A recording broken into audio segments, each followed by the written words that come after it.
Hi guys, Office Bloke Dave here. I hope everyone out there is having a great day. I'm recording bright and early in the morning because I was up late last night just dicking about on Instagram Reels. That's it.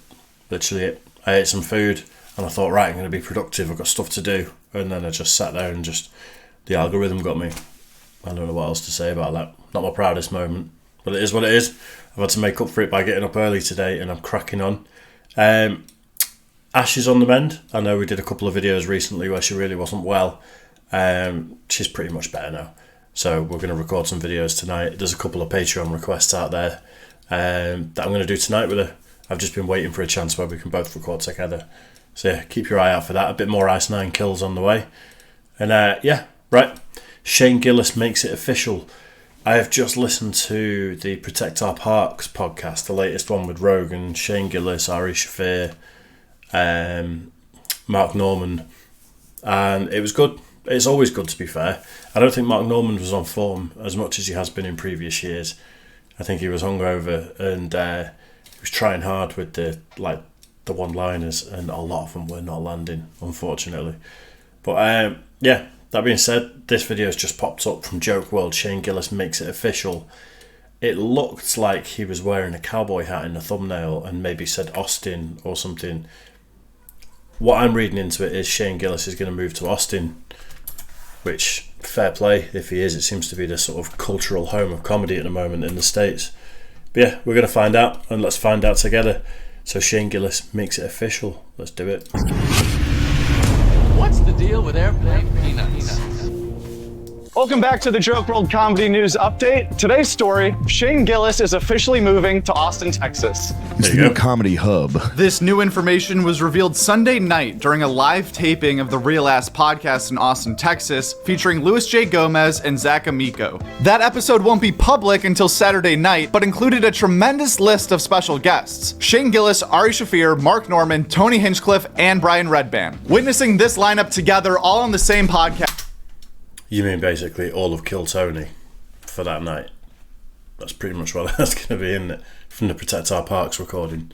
Was nuts. It seemed like every 20 minutes a new special guest was added to the panel. There was plenty of funny moments, but the most interesting moment by far was when Louis J. Gomez asked Shane Gillis about his plans to move to Texas. At first it seemed like a joke and Louis was just busting balls with Shane because he had already shit on Austin a few different times earlier in this episode. But to the whole audience's surprise, he confirmed the news was indeed true. Shane Gillis will be the next great comedian to move to Austin, Texas. But not for the reasons you might think. We might have to break out of the New York Matrix. Yeah, that'd be tight. Could be time, dude. Could be. We'll see. Yeah, it could be. We'll see. True. Stay tuned. Stay tuned. Stay tuned. Gotcha. Going to Alaska. We're moving to Alaska. Will be awesome. It's the new comedy hub. Alaska. Juneau.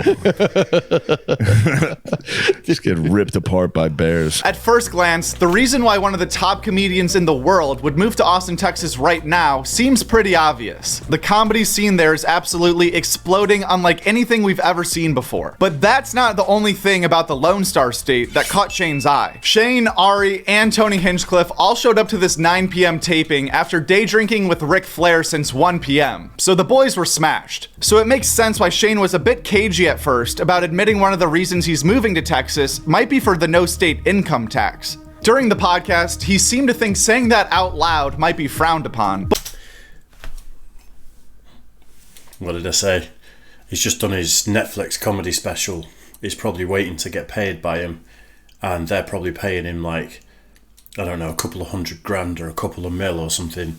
And living in New York, he's gone, wait, I spoke to his accountant and said, wait, how much tax am I going to have to pay on that? And maybe he said to Netflix, just defer paying me that for an extra couple of weeks. Let me get my shit together. Let me move to Texas. Then pay me, and it'll save him. I mean, they reckon with Rogan, he potentially saved $10 million in state income tax or whatever it was. So that bought him his house in Austin. So for Shane, it might be, let's say he gets paid $1 million and he saves $100,000, and it's like, right, $100,000 can set him up in Austin. I know it's an expensive place to live, allegedly, but still it's better in your pocket, isn't it? But as Red Band pointed out seconds later, taxes are a completely legitimate reason to live in a new place and probably played a factor as to why Joe Rogan left California and started this whole movement in the first place. Yeah, Yep, people it's are Beth Van really Dyne. worried about all folks like me moving from California. Yeah. Worried. They're Well, worried about. You know what's funny is that come one, come all. Give me your tired, your poor. Come on to Texas, but you got to understand something. Yeah. You're coming here because of low taxes and low regulation, and you want to live your life in liberty and make sure that you can protect yourself and protect your family, and that means you have to vote a certain way, and that's why we kind of are Texas. Don't turn this place into what you fled. That's exactly right. Right. That's what Matthew McConaughey was telling That's me. exactly right. We have to kind of put that out there to people. Exactly right. Like, And I understand people have Yeah. their different views and whatnot, but you're here for a reason. yeah. Shane Gillis has been taking off the last few years, reaching new levels of popularity and fame every single day. So any money-saving decision like relocating to Texas makes tons of logical sense, especially since he just signed his first deal with Netflix for his new special Beautiful Dogs, which came out today. Of course, the obvious question on every I watched it last night, actually. When I say I just dicked about on Instagram the whole time, while I was eating, I watched his new special. Yeah. I thought it ended too soon, if I'm being honest. I wanted more of it. It was funny. Decent special. No one's released a special for a while that I've been absolutely, like, really blown away by. But there's been a lot of really good specials come out. Probably Bill Burr's last special is the highest sort of level in ages. But Shane's, I thought, was a solid special. I thought it was funny. I laughed throughout. Really amusing.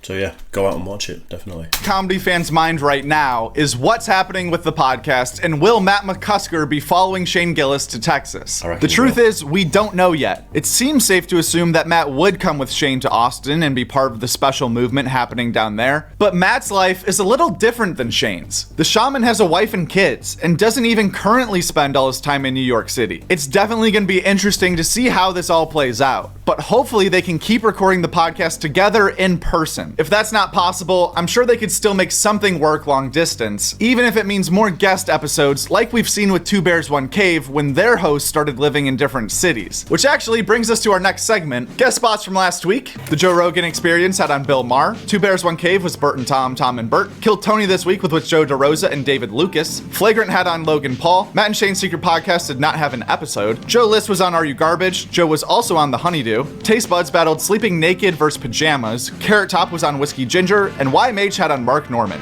But he is right. Like, if you would just want to annihilate a woman, if you slept with her best friend, that's kind of the ultimate. I don't think there's anything worse than that. Yeah. You're Good point. devastated, dude. Yeah. Decent advice. Also, I don't think that's just for women. I mean, like a woman could do that to a man. Yeah. It's pretty devastating. It would. Yeah. That would ruin a human being. I think you're done, right? Totally. God Wow. damn, dude. Dude, you know what you should do? What? Bert.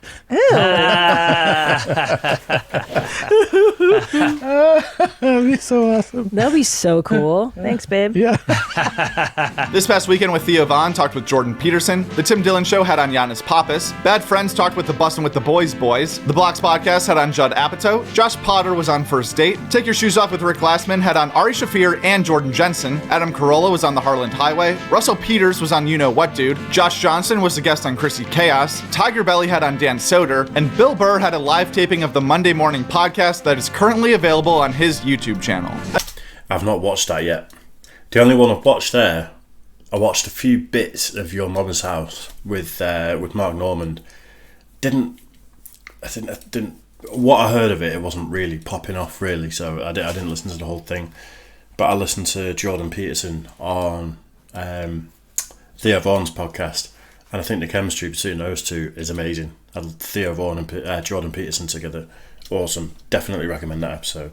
As far as new stand-up specials that are either out right now or coming out soon, everyone knows this by now, but Shane Gillis' Beautiful Dogs is out on Netflix. Go stream it right now and sound off in the comments what you think. We'll be putting together subscriber responses for a reaction video coming out soon on this channel. Shane wasn't the only comedian with a new special coming out on Tuesday. Louis J. Gomez also released his 30-minute stand-up special on YouTube the same day as Shane. Buddy, congrats on the special. Thank you. Thank Congrats you to very Gas much. Digital. You're producing a bunch of fucking specials. You got them cooking. Yeah, I'm pumped. It was 6 of us that did them. We did 6 half-hour specials over the course of 3 nights. It was Dave Smith first. Kurt Metzger's just came out last week. Mine's out today officially. And then next week is Colin Turrell, Jordan Jensen, and then Rich Voss. They're all incredible comedians. Very different perspectives. Just kind of like. It was really a great group, and I'm happy how they came out. They were fucking great. Dude. It's awesome, and I've always said this of you. While, you ruffle some feathers from time to time with a lot of people, you have done more for New York comedians and or comedy as a whole than fucking anybody. Stop it. I have a pool now. It's all for me. It has nothing to do with anybody else. No, so, you do have a pool now. I know. I have goals in mind, and very often some of those goals, the peripheral benefit is that I get to work with some of the best comedians in the world and create amazing projects with them. We also have Davey Jackson, the Cult Kid, out on YouTube, as well as Joe List, Enough for Everybody, which apparently Joe's special was demonetized and restricted in some way by the platform. So go check that out right now and try to give it as much support as possible. So yeah, being suppressed. So please go watch it, spread the word, fight the power. Maybe I'll be one of these guys, like these grifters. Well, the people that are like, they got me, right? Help me out or whatever. Yeah, you'll be at the Capitol in a year. Because Schultz, he blew up because he was on Barry Weiss because he had to change something or something. Too offensive. Some streamer wouldn't have him. Whatever the story is, but he made a cool $5 million because of it. All right, I'll make $5 million. Yes. Why not? There's also a few specials in the chamber that will be coming out relatively soon. Ari Shaffir and Big J Okerson taped 2 crowd work shows together in New York City last weekend that should be highly entertaining if you enjoy crowd work. In other news, Ralph Barbosa has filmed his new special. No word on when that will be coming out yet, but it will be on Netflix. Obviously, there is a lot happening in the comedy and podcasting world right now. People like Shane Gillis are moving to different states. Joey Diaz and Lee Syatt might be getting back together for good. The Regs has a new episode out now. People's specials are getting demonetized. We'll have videos coming out this week on all of these topics and more right here on this channel, Joke World, as well as our second channel, Clip World. So if you like comedy and you're still watching this video, you might as well become a subscriber. Make it official. Thanks for watching. Nice. As someone who's now done YouTube for 3.5 years, when a video if it gets age restricted, which is quite normal, it does get ridiculously stifled. It doesn't get pushed out. But if it's just running limited ads, that might mean that there's a couple of words in there that are on a certain list of words that you're not really supposed to say, which is why a lot of people have started bleeping what they do on YouTube now. You can swear a bit and you're monetized. If you swear excessively and use certain words, it's limited ads, which means you make money from YouTube members watching it, and you make... It's only a few advertisers are happy to have their brand next to that video, so you don't get a lot of money. Or if you say some severe words, it's just demonetized outright. And then below that, not below that, but next on from that, the natural progression from that is age restriction, which a lot of our donor operator stuff that we do at Office Blokes React gets age restricted. That's why we put it on Patreon and for members only. When it's age restricted, the algorithm just will not push it out there whatsoever. Like whenever we've had a video get age restricted, we usually just pull it and release it as channel members and patrons because it's not worth it. It's not going to do any views. So hopefully Joe List's special, it is just the second down the list, which means he's not going to make a ton of ad revenue from it, but it's still going to get pushed out there. And hopefully he still gets the views, because realistically, if he releases that special and gets like 2 million views, for example, he's not getting paid a ridiculous amount for that anyway. He's going to get paid a few grand, but it's not going to change his life through ad revenue. So not a disaster, but I'll now go and check it out because of that, without a doubt. The only one he didn't mention there was Akash Singh, who recorded, I think, 4 live shows. Not my favourite comic. I like him on Flagrant, but stand-up kind of not my favourite. But still, he's going to have a new special coming out soon, which is going to be worth a check.